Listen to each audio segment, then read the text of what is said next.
이삿짐. 제가 3년 전쯤까지만 해도 살았었던 집에 대한 이야기를 좀 하려고 합니다. 그 당시에는 그냥 이상한 일이구나 하고 생각했었지만 지금 막상 그 당시 그 집에서의 일을 생각하며 꽤 오싹합니다. 이야기의 시작은 제가 13년 전 서울 강서구 방화동에서 살 때입니다. 그 집에 이사올 당시에는 유치원생이었는데 주위에 꽤 집들도 많이 있는 번화가였습니다. 그 집은 2층 집이고 1층에 입구 옆에는 지하실. 이 지하실은 어둡고 춥고 음습합니다. 비가 오면 한동안 물이 꽉 차 있어서 들어갈 생각도 안 들지요. 아무튼 지하실도 있는 집인데 저희가 거기 2층에 살았습니다. 그리고 집 옆에는 커다란 교회가 있는데 그 교회 덕에 그 당시 제가 쓰던 방에는 햇빛조차 제대로 들어오지 않았죠. 물론 교회가 가리고 있는 덕에 바람 한 장 안 붑니다. 그 방, 제가 그 방에서 한 일주일 정도 자고는 결국 누나 방에서 자게 될 정도로 이상한 일들이 연달아 일어난 밤들. 그것은 바로 그 방에서 자던 첫날 밤부터였습니다. 가뜩이나 낮에도 어두운데 그 방은 저녁이 되자 완전 암흑으로 둘러싸인 기묘한 공간이 됩니다. 뭐랄까 본능적으로 들어가기 싫은 그런 알 수 없는 느낌이 첫날부터 들었습니다.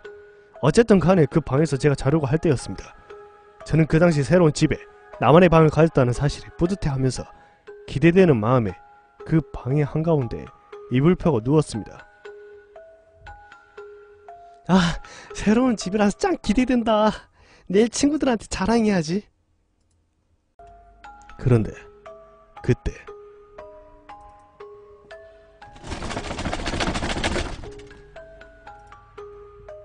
분명히 옆에 커다란 교회 건물이 막고 있어서 바람 한 장 안 부는 그곳에서 창문이 태풍이 치는 것처럼 세게 덜컹덜컹 흔들리더랍니다. 마치 잠을 잘 수 없게. 지금이라면 도망 나왔겠지만 그 당시에 저는 바람 부네? 그냥 그러려니 하고 넘어갔습니다. 뭐 어린애가 거기에서 바람에 부니 뭐니 언제 신경을 썼을까요? 그렇게 이상한 첫날 밤이 끝났습니다. 창문이 흔들리면서 무섭게 나를 내쫓으려고 했던 그 방. 그때 나가야 했었습니다. 그 방을. 이상한 일이 일어난 것은 그 다음날부터였습니다. 그날 밤도 기대되는 마음으로 그 방에서 잠을 잤습니다. 아니, 자려고 했었습니다. 그날은 창문이 덜컹덜컹 안 흔들리더군요. 그래서 오늘은 바람이 안 부는가 보다 하고 넘어갔습니다. 그리고 그 순간 갑자기 방문을 열고 아버지가 들어오셨습니다. 마치 술을 좀 마신 듯.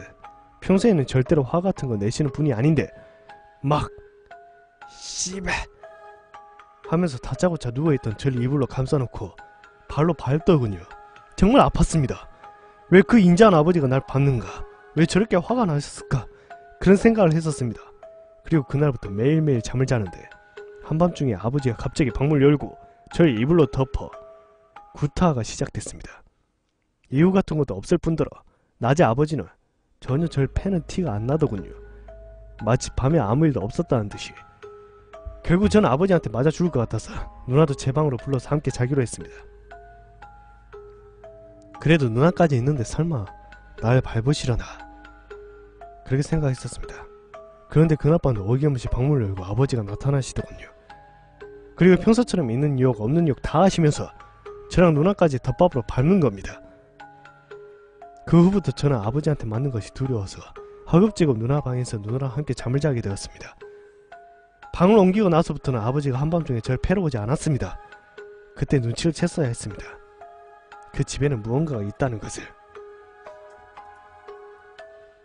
어느 날부터인가 집의 입구에 붉은 글씨로 된 부적이 계속 늘어나기 시작했습니다.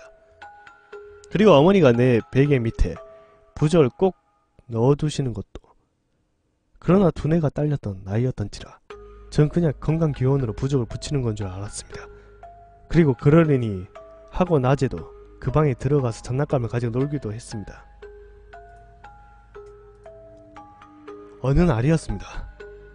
그 방에서 장난감을 가지고 노는데 제 옆에 빨래를 넣는 빨래망이 있었습니다. 그 빨래망이 아무런 이유도 없이 제 쪽으로 넘어졌습니다. 고작 플라스틱으로 되어 있던 빨래망. 아예 작은 힘으로도 능히 일으켜 세울 수 있네. 그런데 도무지 힘을 주어도 마치 무언가가 누르고 있듯이 힘을 줘도 안 올라가더군요. 순간 두려워지기 시작했습니다. 그래서 막 울었죠. 그때 옆방에 있던 누나가 달려왔습니다. 그리고 거짓말처럼 빨래망에 들렸습니다. 이런, 짱 쪽팔렸습니다. 또 어느 날은 그 방 옆에 바로 부엌이었습니다. 방 9시쯤 그때 되던 때였습니다. 부엌에서 어머니가 물을 썰고 계셨어요. 전 그때 그 어머니가 물을 써는 모습에 홀리는 듯이 옆에 서서 구경을 했습니다. 한 15분쯤 지났을까요? 갑자기 참새 소리가 들리더군요. 깜짝 놀라서 밖을 보니 아침이더군요. 전 완전 어이없어 시계를 보니까 새벽 7시였습니다. 그리고 어머니도 뭔가에 홀린 듯 이미 다 썬 문은 놔두고 아무것도 없는 허공에 물을 썬 듯이 칼만 단조롭게 움직이고 있었습니다. 전 놀라서 엄마!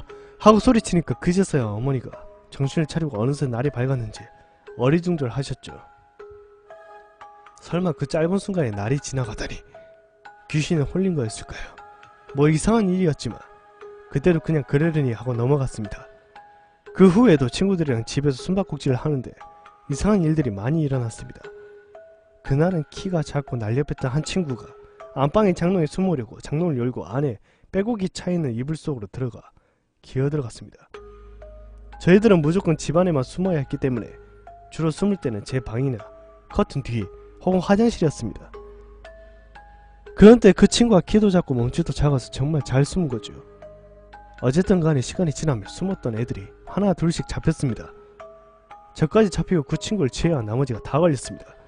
우리는 그 친구를 찾아 집 밖으로 나가보고 하면서 20분 정도 찾아다녔습니다. 결국 찾을 수 없게 되자 술래가 그냥 한 번 더 자기가 술래 한다면서 나오라고 하니까 그제서야 장롱을 열고 나오더군요. 그리고 이 녀석은 마치 뭔가 이상한다듯이 우리한테 물어보더군요.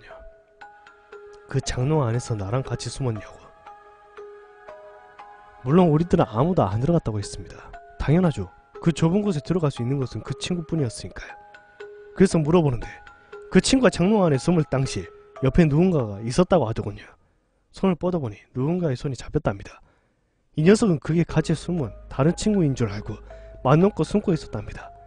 그리고 20분쯤 숨었을까 밖에서 우리들이 20분 동안 못 찾게 되자 졌다면서 나오라고 할 때 자기 옆에 누군가 숨어있으니 우리들의 말이 거짓말인 줄 알고 있다가 장롱 안이 너무 답답해서 그냥 나왔다고 하더군요.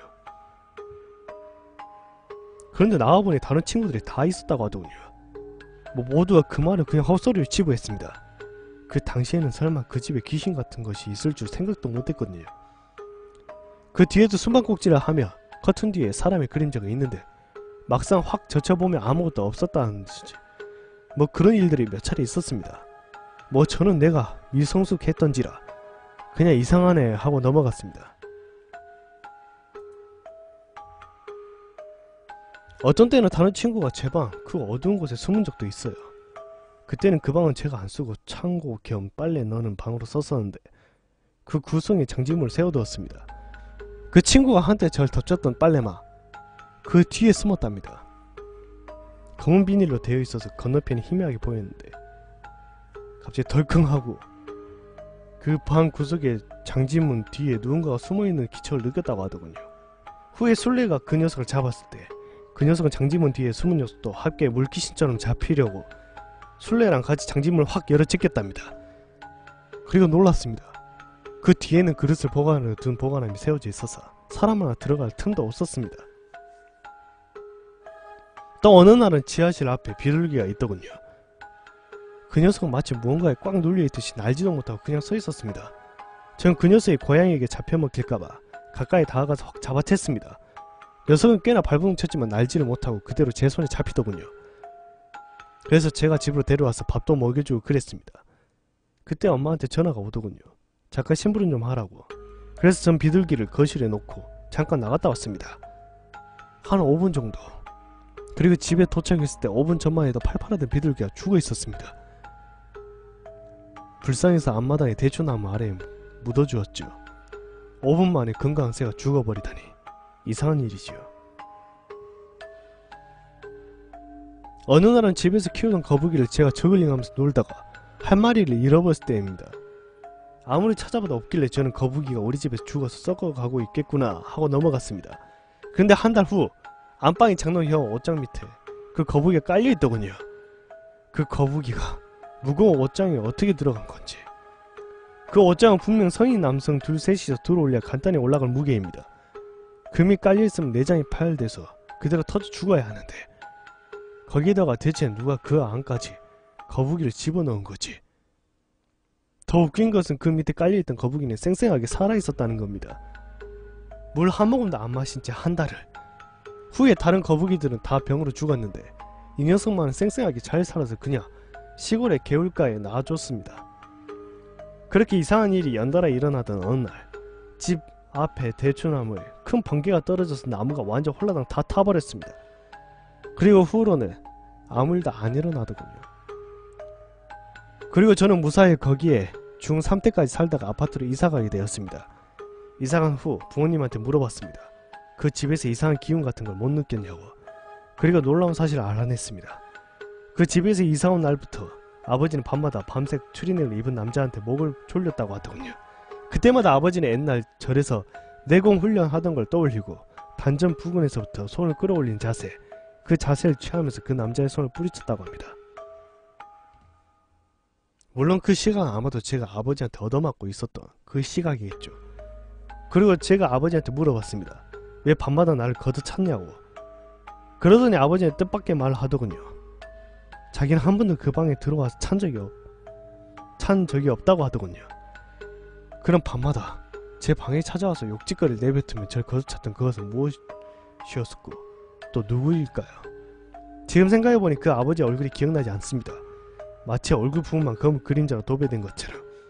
그리고 그 아버지의 옷차림이 추리닝이었다는 것, 매일 복장이 안 바뀌었다는 것, 아버지가 잘 때마다 목을 졸랐다는 그 목을 졸랐다는 그 아저씨의 인상착의와 같았습니다. 그리고 이런 밤이 계속되자 아버지는 정말 그 귀신 같은 것에 몇 번이고 목이 졸려 죽을 뻔했다고 하더군요. 그러던 어느 날 저희 집 앞에 대추나무에 번개가 떨어졌을 때 아버지는 그 탄 대추나무를 이용해서 부적을 만들어 집안 곳곳에 붙이고 또 나무 도장을 만들어서 우리들한테 나눠줬답니다. 물론 그때 제 베개 밑에서 부적이 있었습니다. 옛날부터 대추나무에 번개가 떨어지면 거기에 신성한 힘이 깃든다고 믿었던 거죠. 그리고 놀랍게도 그 다음 바타는 밤에 그 아저씨가 목을 조르러 오지 않았다고 하더군요. 물론 그 다음부터 저한테 이상한 일들이 안 일어났습니다. 어쨌든 간에 저희는 그렇게 10년 가까이 평온하게 살다 이사갔습니다.